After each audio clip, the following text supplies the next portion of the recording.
로라앙과의 리그 첫 경기를 마치고 엔리케 감독의 공식 인터뷰가 공개되었습니다. 많은 전문가와 팬들의 반응이 뜨거운데요. 자세한 내용 풋볼픽과 함께 알아보도록 하겠습니다. 많은 언론에서 이강인 선수에 대해 엔리케 감독이 좋아하는 다재다능하고 창조적인 선수라는 점을 부각하고 있는데요. 현지 매체 레퀴프 등에서는 이강인이 마요르카에서 중원에서 활약했었고 엔리케 감독이 좋아하는 다재다능함과 더불어 투쟁심까지 갖추고 있어 중용이 예상된다고 보도했습니다. 엔리케 감독도 직접 이강인에 대해 마요르카에서 보낸 마지막 시즌에 크게 성장한 완성형 선수다. 보는 즐거움을 주는 선수이며 중앙과 측면 모두를 잘 소화할 수 있다. 이강인을 데리고 있는 것에 매우 만족스럽다고 발언하기도 했습니다. 다만 엔리케 감독은 공격진에 무한이 등 추가 영입을 원하고 미드필더진에는 귄도안, 실바 등 창조적인 미드필더를 추가하길 원한다고 하는데요. 실제 귄도안과 실바의 이적 가능성은 매우 낮아 엔리케 감독이 원하는 레벨의 선수는 오기 힘들 것으로 여겨지고 있습니다. 이에 이강인이 당연히 중용받을 것으로 현지 매체들도 예상하고 있습니다. 여기에 음바페 선수 또한 이강인 선수에게 만족하고 있다는 현지 보도가 나오고 있습니다. 프랑스 매체 레퀴프는 훈련 세션에서 이강인과 호흡하는 음바페의 표정이 밝고 친밀하게 지내는 모습이다. 자신에게 적절한 타이밍과 코스로 볼을 배급해주는 선수로 인해 만족해하고 있다. 실제 경기에서 어떠한 모습을 보일지 두고 봐야 하겠지만 현재로서는 둘의 호흡은 매우 좋아 보인다며 보도했습니다. 파리 생제르맹이 공개한 훈련 영상에서도 이강인과 음바페, 덴벨레의 호흡이 좋아 보였습니다. 최근에는 이강인이 중원에서 플레이메이커로 뛸 가능성이 있다는 얘기가 나오고 있습니다.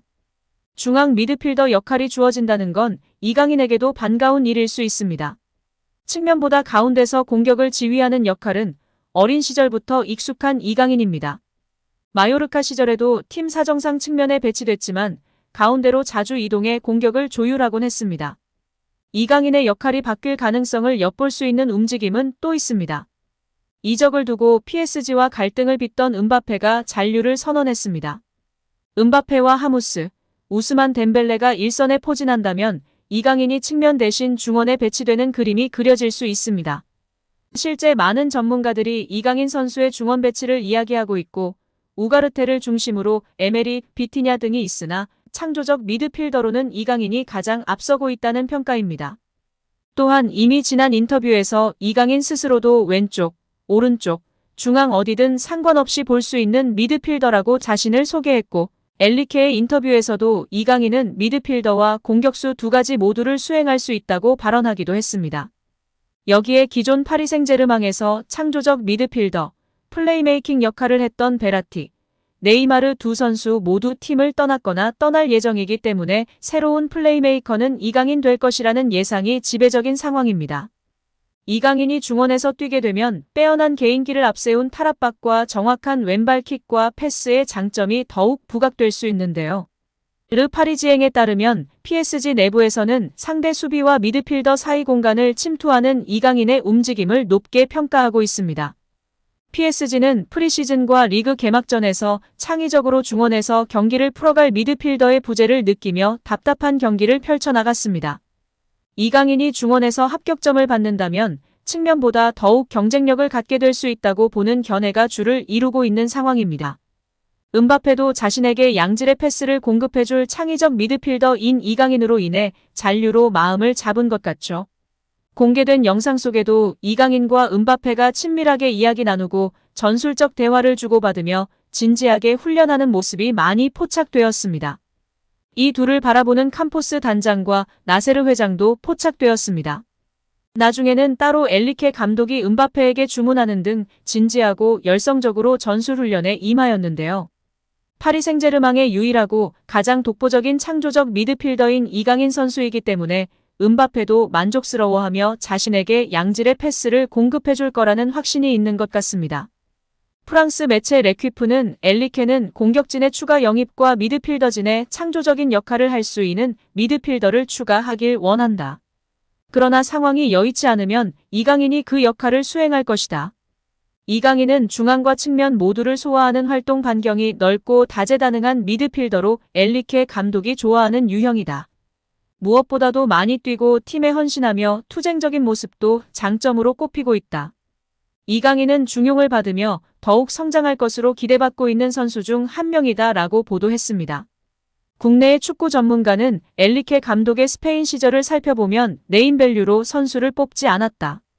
자신의 축구 철학, 축구 전술에 부합하는 것을 가장 중요시한다.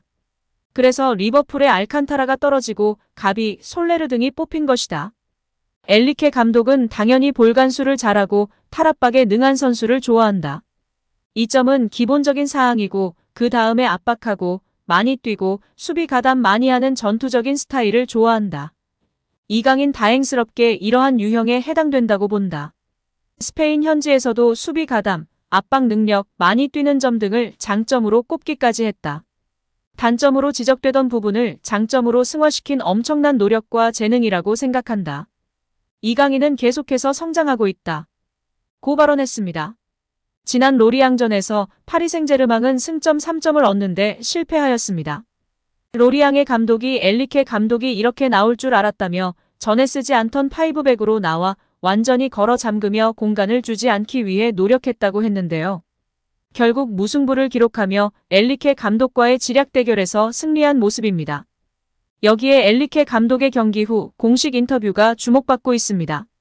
AFP 통신이 전한 경기 후 공식 인터뷰에서 엘리케 감독은 우선 나는 우리 선수들의 경기 태도와 수비 자세를 칭찬하고 싶다.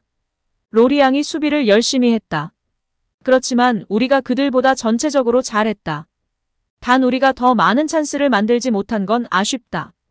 우리는 볼을 갖지 않은 상황에서의 움직임이 부족했다. 효율성도 떨어졌다. 우리가 이길 수 있는 경기였다. 마르키뇨스가 벤치에서 출발한 건 몸에 약간 문제가 있었다. 다닐로도 훌륭한 선수이고 믿음직스럽다. 오늘 같은 선수 운용을 자주 보게 될 것이다. 나는 이렇게 팀을 운영한다. 여러 개의 우승 트로피를 차지하고 싶다면 20명 정도의 선수에게 의지해야 한다고 발언했습니다. 현지 팬들과 언론은 우가르테, 이강인이 대표적으로 경기 태도 및 수비 자세가 좋았다고 평가를 받고 있으며 아센시오, 하무스가 조금 더 효율적이고 창의적인 움직임이 부족했다고 평가하고 있습니다. 이강인 혼자 고군분투하며 많이 뛰고 창조적이었다고 평가하나 더욱 공격적일 필요가 있다고 꼬집었습니다. 엘리케 감독이 이야기했듯이 많은 트로피를 위해 많은 선수 가용이 있을 것으로 예상되며 이강인 선수도 충분히 기회를 받을 것으로 평가받고 있습니다.